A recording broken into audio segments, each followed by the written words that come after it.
Xinjiang, a provincial-level region with a large number of land ports in northwest China, is gaining steam in pursuit of economic growth as its land ports register busier trade and handle more travelers. Amid China's efforts to expand opening up, Xinjiang has been making concrete efforts to improve the efficiency of customs clearance.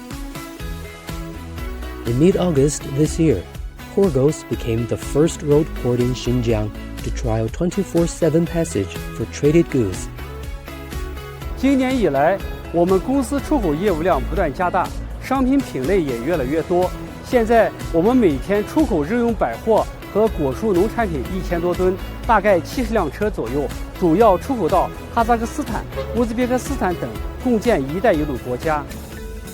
Horgos customs data show that in the first 3 quarters this year, the highway port had recorded about 1.36 million tons in terms of its import and export value of freight, up 115.3% year-on-year.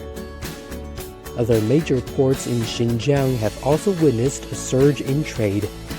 According to Urumqi Customs, the total value of imports and exports in Xinjiang in the first 10 months of 2023 reached 287.33 billion yuan, a year-on-year increase of 48.9%.